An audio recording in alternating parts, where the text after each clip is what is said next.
All right, everyone, welcome back. Ready for another deep dive? Always. Great.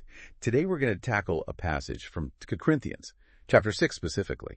Yes, 2 Corinthians 6. The Apostle Paul writing to the church in Corinth, and it's all about this, this kind of interesting balance between, being open with others, but also maintaining a separate Christian identity. Yeah, it's one of those really timeless tensions, isn't it?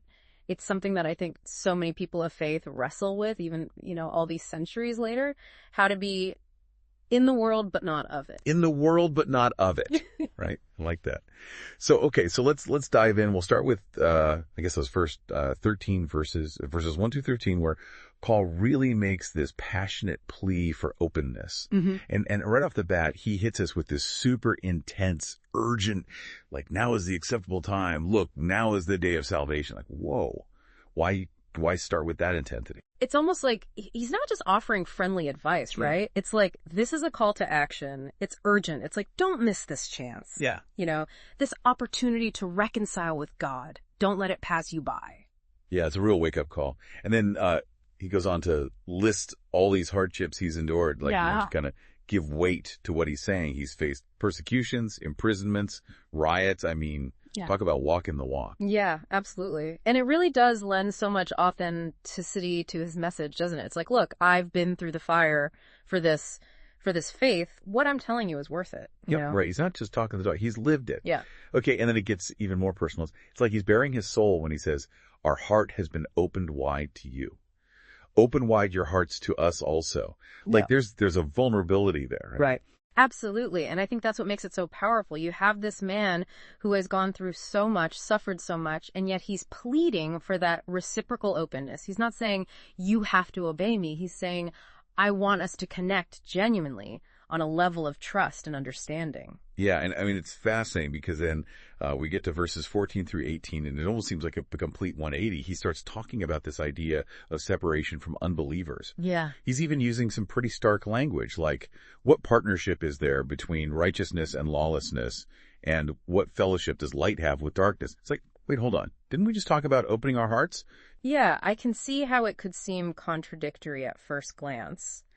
But I think, remembering the context is really important here. When Paul talks about this idea of separation, he's not saying build walls, cut yourself off from everyone who doesn't share your beliefs, right? It's more nuanced. It's more about, I think, maintaining a distinct Christian identity. Especially, think about it. They were living in a culture that was very much saturated with values that could, potentially compromise their faith. Okay, yeah. And that's where that whole metaphor of the temple comes in, right? Right. He says, we are the temple of the living God. Exactly. And it's not just talking about a building. No, it's much deeper than that. It's about, each believer carrying the presence of God within them. And so then I think it raises that question, how do we then live in a way that honors that sacred presence? How do our choices, how do our relationships, even our thoughts, how do those reflect that we are, that we are this temple, this dwelling place for the living God? Right. It's about living it out. And then he even takes it a step further, with some really strong words. He's like, come out from their midst and be separate. Yeah. Touch no unclean thing. Yeah. So how do we square that with, what we were just talking about with this idea of openness? Again, it's helpful to think about the historical context. Remember, the Corinthians, they were living in a culture that was surrounded by pagan practices. Idolatry was everywhere. And so I think when Paul's talking about this, this warning, it's not about shunning people. It's not about isolating yourself from those who believe differently. It's more about avoiding those practices, the things that could pull you away from your faith, Okay, yeah. Yeah. So it's less about physical separation and more about guarding your heart and your mind, your spirit, those influences that can kind of lead you in the wrong direction. Precisely. And honestly, that's a tension I think we still very much face today. We live in a world that is constantly bombarding us with messages and values that might conflict with our faith. Yeah. Yeah, it really makes you think about where you draw those lines. Okay, so I guess to kind of wrap up this deep dive, what's really sticking with me is that both the call for openness and the call for separation, they both come from that same place. They come from a deep love for God and a desire to live in a way that reflects his presence. Yes. And it's about making those choices. Mm-hmm. It's about being intentional about how we engage with the world around us. Mm-hmm.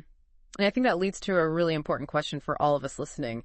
How do Paul's words resonate with your own life, your experiences? Where do you find yourself maybe needing to be more open, more vulnerable, even when it's hard? And on the flip side, where do you need to stand firm in your beliefs, even if it means making tough choices? Yeah. A lot to think about, huh? Mm-hmm. All right. Well, thanks for joining us on this deep dive into 2 Corinthians 6. And until next time. Thanks for listening, everyone.